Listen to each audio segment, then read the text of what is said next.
The meaning of God's wrath. The Great Flood. However, man too has been given such laws, which govern his behavior and his physical presence. Whenever man attempts to rebel against this order and seeks to twist the world in his image, it is not the spontaneous wrath of God that punishes him, but the grounded divine laws within everything created, affronted by man's failure to consider them. I had instructed more than 100 prophets and emissaries to warn the people against acting contrary to the natural and divine laws. Over there, eastward, you behold a tall and densely forested mountain range. Take an army with the strength of 1,000,000 men and set fire to the woods, and shortly will the mountains be utterly bare. What consequences will this act bring about? The many nature spirits, now stripped naked and deprived of their activity, will rage and clamor throughout the open air.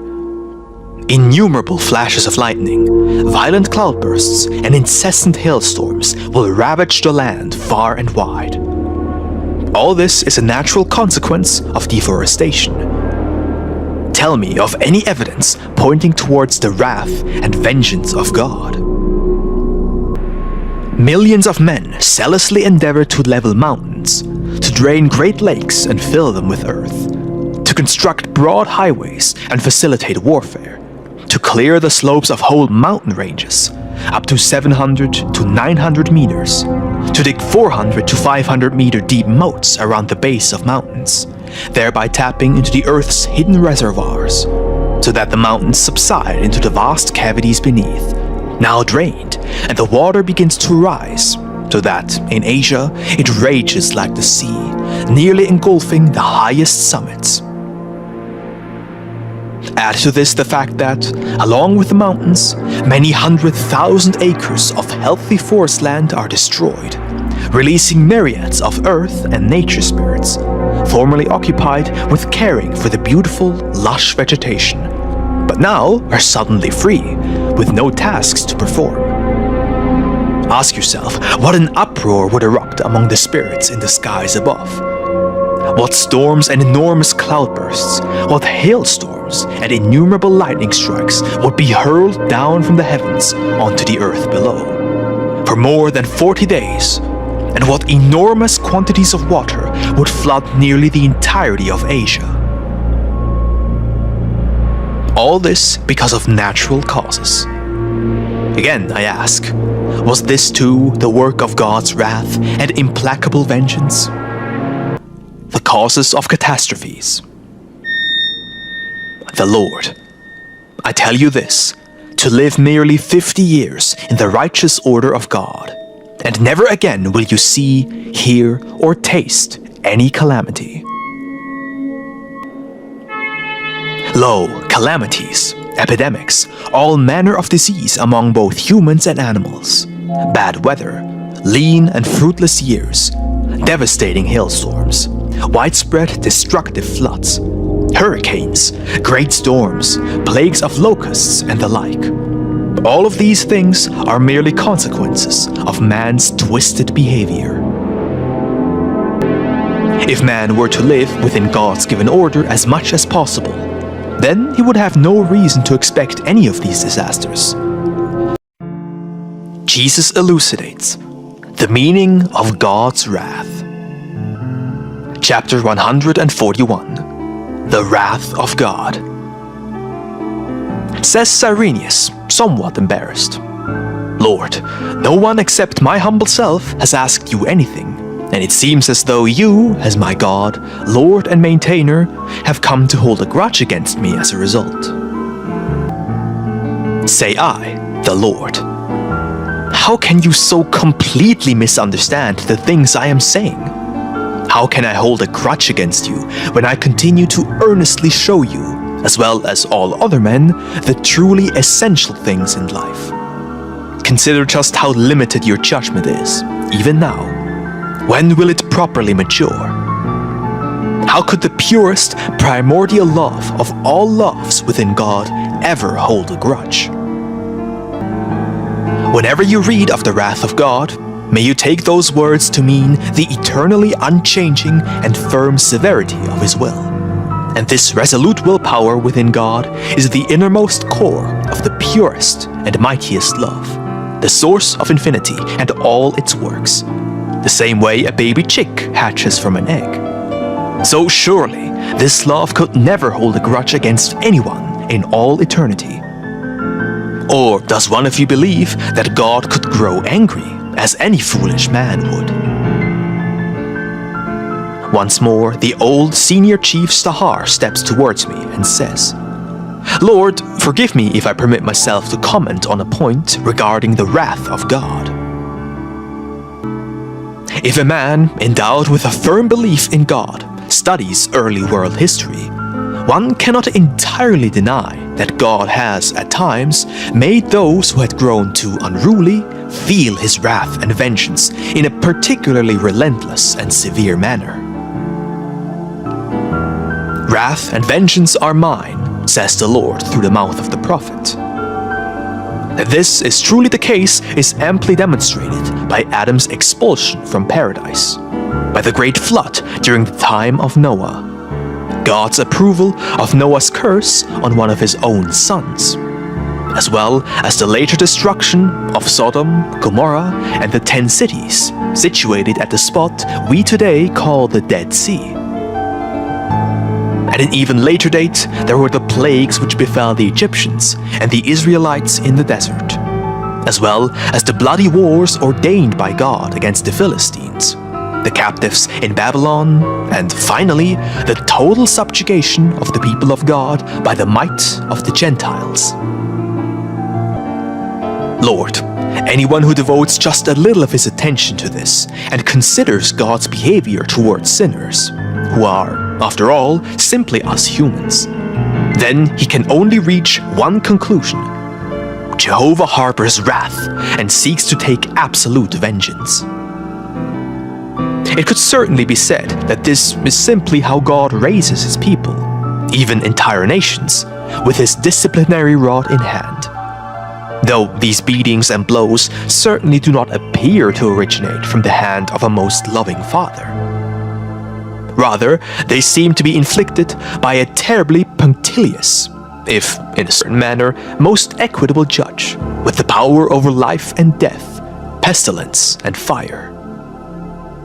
This is just my opinion, though its validity depends on whether or not world history does indeed tell us the truth. Should all the distressing stories of God's deeds be merely fictional, however, then this aspect we call the wrath and vengeance of God may indeed be the core of His everlasting and purest love. I only bring this up because you yourself, my Lord, have drawn attention to the topic of wrath and vengeance earlier on. It most likely is as you, my Lord, have described it to us earlier, though the matter remains curious. The fact that in times long past, when the wrath of God was announced, and the people did not better themselves and refused to repent for their sins, the most severe punishment was indeed carried out, both in large and small scales, as well as in general and specific instances. As we are already on topic, it would most surely be worth it for us to be enlightened in regard to this matter. For how indeed can these actions be reconciled with the purest love of God, supposedly devoid of both wrath and vengeance? Chapter 142, about the first human couple. Say I, my friend, the way you have spoken of God's wrath, vengeance, justice, and love mere moments ago, so too would an utterly blind man speak of the harmony and splendor of the colors of a rainbow. Have you truly not yet understood that all 5 books of Moses, as well as the scriptures of David and Solomon, can only be understood and grasped by way of their inner spiritual meaning? Do you honestly believe that God drove Adam out of paradise by employing an angel carrying a blazing sword in his right hand to ensure his expulsion? I tell you, even if it appeared as such to Adam, It was merely a comparative reflection of what took place within Adam himself. It was an important part of his upbringing, as well as a step towards the establishment of the first religion and the primordial church of mankind upon this earth. However, there never was a material paradise on this earth, where grilled fish would swim into people's mouths, for it was, as it still is today. The fish must first be caught, cooked, and only then eaten, though with moderation. If man was active, however, and harvested the fruits the earth offered him, and built up a reserve with them, then would every place man has cultivated have become a true paradise on earth. What would have become of the spiritual development of man if he had lived in a truly lethargic and gastronomic paradise, with no worries whatsoever, where the best fruits would veritably grow into his mouth as he lay upon the softest of lawns, merely having to wish for it, and all his desires would instantly be fulfilled, and he only would need to open his mouth for the tastiest morsels to drop into it? How would man ever attain the necessary independence in life if this were his upbringing? I tell you this, if paradise was as you believe it to be, mankind would, even until now, know not and be nothing but a bunch of gluttonous oxen or ravenous polyps at the bottom of the sea. So, what did the apparition of the angel with the blazing sword actually illustrate? What does this word-made image represent? Man was naked, for up until now has no man ever entered this world already clothed. Even if he, like this female donkey here, see Volume 4, Chapter 120, had not lived through a normal childhood in regards to the growth of the body, and was born already 12 feet tall, the approximate height of Eve herself, he nevertheless remained a child when it comes to the direct understanding of the natural constitution of this earth, and therefore he would have to mature and become knowledgeable by way of experience. During the warmer days of spring, summer, and fall, he could endure the weather comfortably with his naked skin. But during winter, he started to feel the cold. He wondered in his heart, and God began to awaken more and more within him, using both spiritual and physical influences. Where am I? What has happened to me? I felt so comfortable beforehand, but now I am freezing, and the chill winds gnaw at my skin. Evidently, he had to seek out shelter, protected from the winds, and he began to cover himself with all kinds of foliage from the trees. This compelled activity stimulated his thought processes, and they grew progressively more logical. However, he started to hunger as well, for many of the tree branches and bushes were now bare. He traveled far out into the countryside as he searched for food, and he found some trees that still offered plenty of fruits. He gathered and carried them to the cave he had chosen to be his home. His increasingly experienced mind spoke to him once again.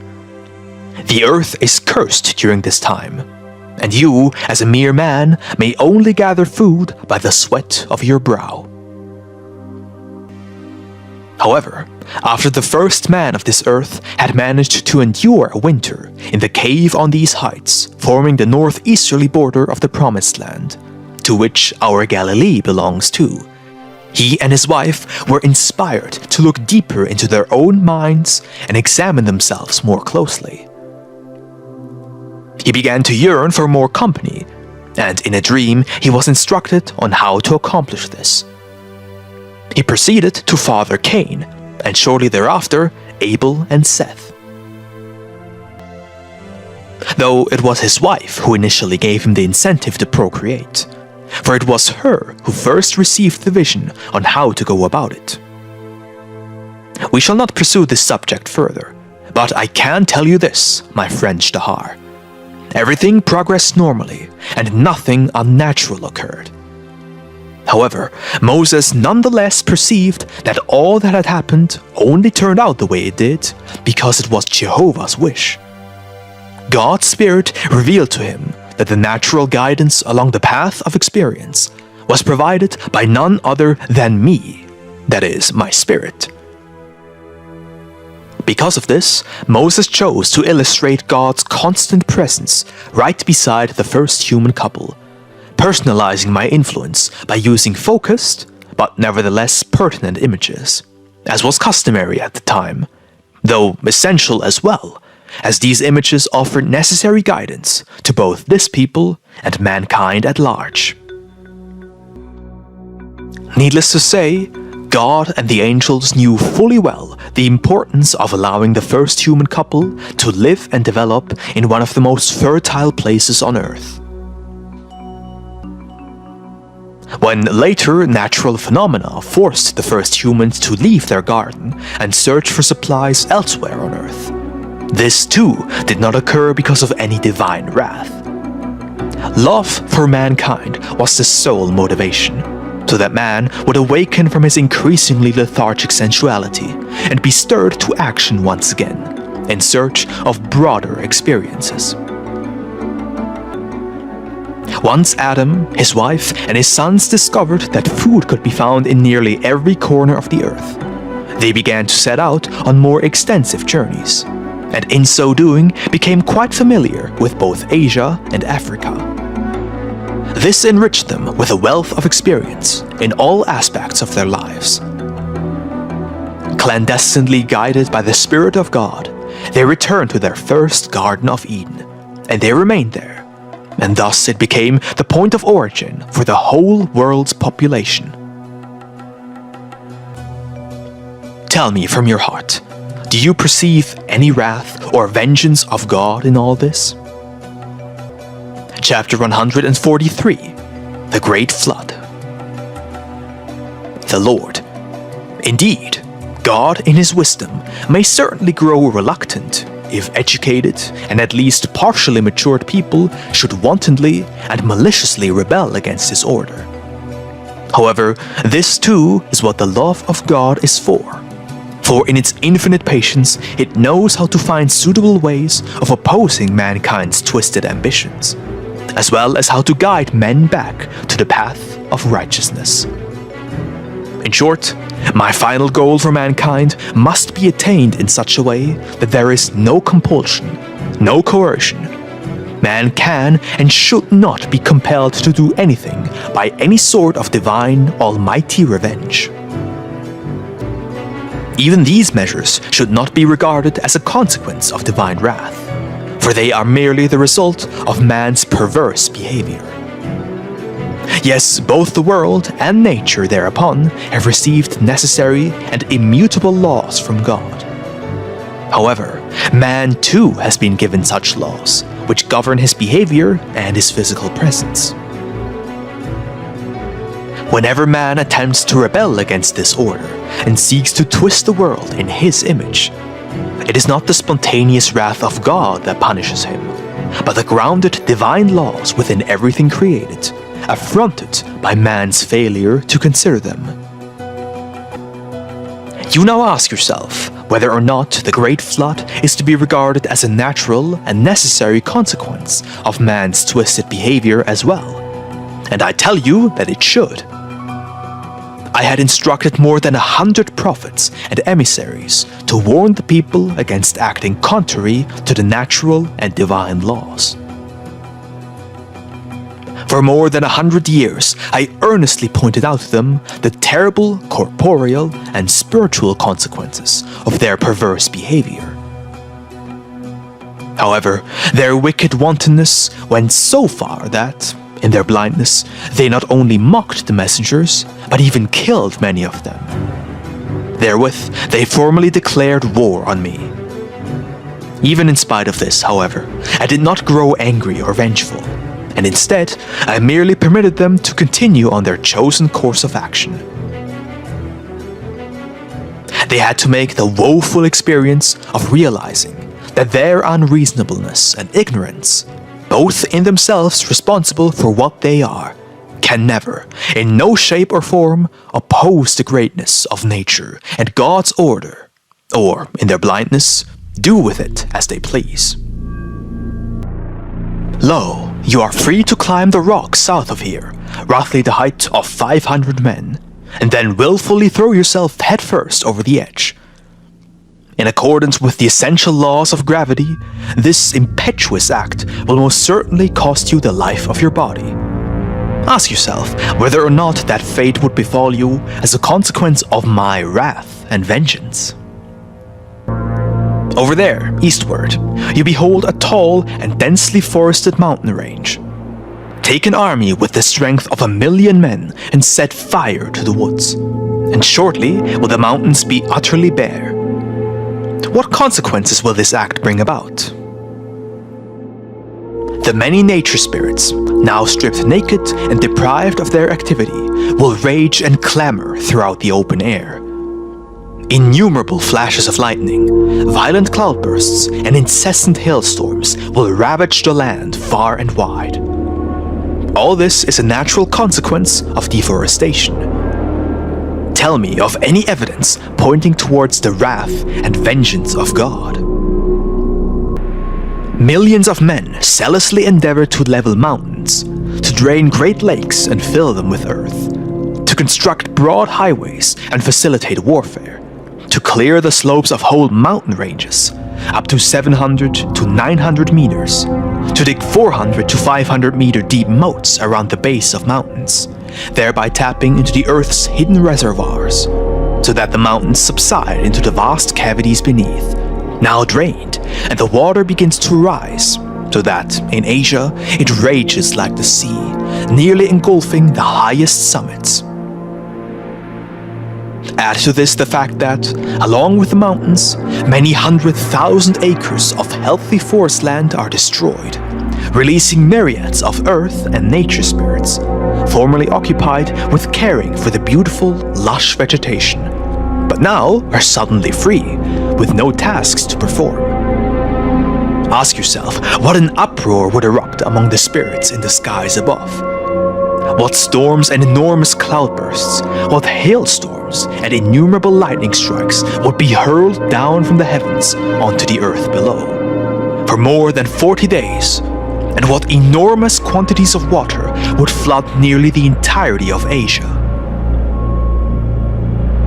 All this because of natural causes. Again, I ask, was this too the work of God's wrath and implacable vengeance? Moses detailed this event, as he did everything else, in the manner then commonly used, that is, by way of images. While choosing these, he was inspired by the Holy Spirit and always allowed by divine foresight to prevail. But this can only be done by drawing genuine and true comparisons. Is the Lord Almighty therefore a God of wrath and vengeance, simply because you, and many others, have never truly understood His innumerable great revelations? Chapter 144. The Causes of Catastrophes. The Lord. I tell you this, to live merely 50 years in the righteous order of God, and never again will you see, hear, or taste any calamity. Lo, calamities, epidemics, all manner of disease among both humans and animals, bad weather, lean and fruitless years, devastating hailstorms, widespread destructive floods, hurricanes, great storms, plagues of locusts, and the like. All of these things are merely consequences of man's twisted behavior. If man were to live within God's given order as much as possible, then he would have no reason to expect any of these disasters. The years would pass by like pearls on a string, each as blessed as the last. The habitable regions of Earth would never again be afflicted by chilling winds or heat waves. However, the clever and exceedingly shrewd men undertake projects far in excess of their needs. For instance, erecting buildings that are far too large, carrying out unwarranted improvements, leveling entire mountains to construct highways and wage more war, destroying hundreds of thousands of acres of the most lush forest land, digging far too deep into the mountains to mine gold and silver. And lastly, living in continual dispute and discord with one another. All the while, they are constantly surrounded by hordes of intelligent nature spirits, secretly responsible for all manner of weather on this earth, as well as for the purity and health of the air, water, and soil. Is it then any wonder that this earth is increasingly afflicted by an unfathomable amount of evils of every type and description? Miserly and avaricious men fit locks to their barns and keep armed guards to watch over their surfeit of treasures and possessions. Woe to those who might approach without authorization, for they would certainly be instantly and severely punished. With this, I do not mean to imply that one should not be permitted to protect his hard-earned possessions. In this case, I speak of an unnecessary or truly excessive surplus. Would it not be preferable to build barns that are open to all the poor and weak, though of course supervised by their wise benefactors, as to prevent anyone from taking more than he requires? If thereby all greed and avarice were to disappear from the earth, listen well to what I am saying, then all the lean years would likewise vanish from this world. You ask how this could be possible. My answer is, in the most natural way in the world. Meaning, anyone who is even the least bit familiar with the inner workings of the kingdom of nature will not only realize this shortly, but veritably grasp it as well, with both hands and feet. Before us, we have the healing plant, and over there, the most harmful poison plant. Do not both of them obtain their nourishment from the same water, the same air, the same light, and the warmth thereof?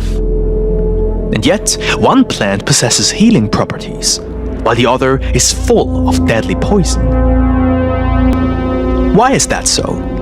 Because the healing plant, with its well-ordered inner nature, influences all the nature spirits surrounding it in such a way that they, in peace and harmony, nourish it and conform to its character, both within and without.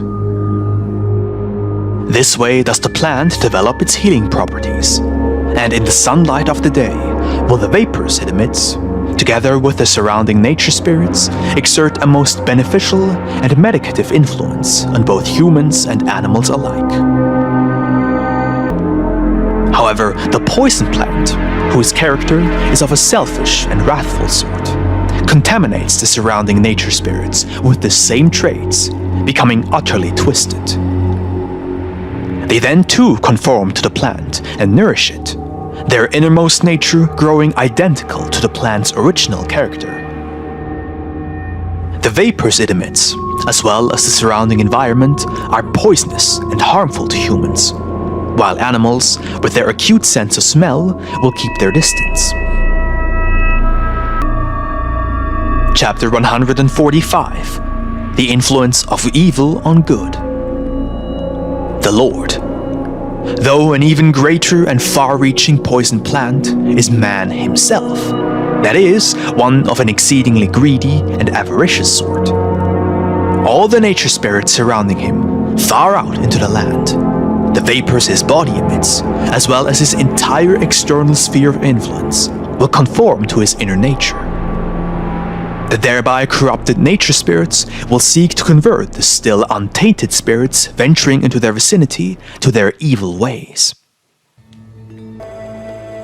And since these nature spirits are embroiled in constant conflict with not only man, but so too with animals, plants, water and air, they inevitably induce many an occasion for friction, dispute and unnecessary movement throughout the elements. Anyone who wishes to see this in practice should visit a good-natured person. All the animals around them will assume a much more gentle character. Dogs are the best example of this, as within a short while they will fully adopt the nature of their master. A dog owned by a miser will certainly be avaricious as well, and when it is feeding, one should refrain from approaching it. But go visit a generous and gentle person, and you will notice, if they keep a dog, that it will be of good nature and prefer to abandon any claim to the food bowl rather than involve itself in a vicious battle with an uninvited guest. All other pets as well belonging to a gentle and kind-hearted owner will be significantly more docile. And indeed, even in the plants and trees he owns, will other people with acute senses perceive a significant difference. On the other hand, let us consider the servants of a miser and see whether or not they too become greedy, jealous, and avaricious, and for that matter, insidious, insincere, and deceitful. Even an otherwise good and generous person, should they spend too much time in the company of a miser, up to his ears in gold and silver, will eventually grow rather parsimonious and apprehensive towards performing charitable deeds. Add to this the fact that, on this earth, the effort required for evil to transform something good into something bad is much less significant than the other way around. Consider a truly indignant man who would like to destroy everything around him out of sheer fury and wrath.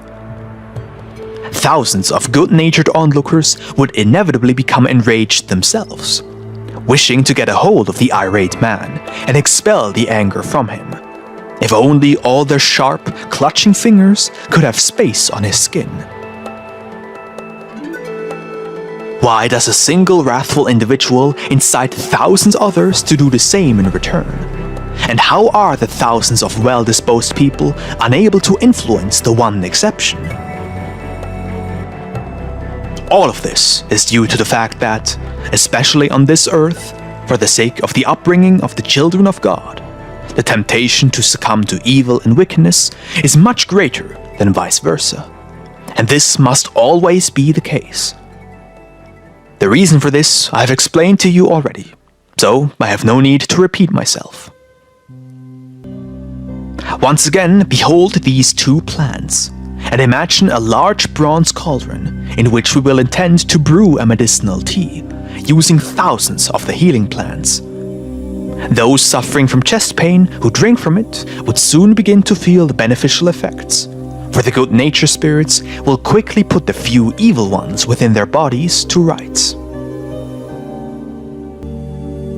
However, if we take this one particular poison plant and throw it into the cauldron where the 1,000 healing plants are already brewing, the single poison plant would transform the entire medicinal infusion into a deadly toxin. Woe to the ill one who dares to take a sip of this tea. The truth is, it would most certainly cost him his life, and he would be beyond help in terms of natural remedies. Consider the opposite case as well. If we brew 1,000 of the poison plants in the same cauldron to produce a deadly tea, and finally add just one of the healing plants to the concoction, how quickly will the few medicinal nature spirits assume the lethal toxicity of the poison brew?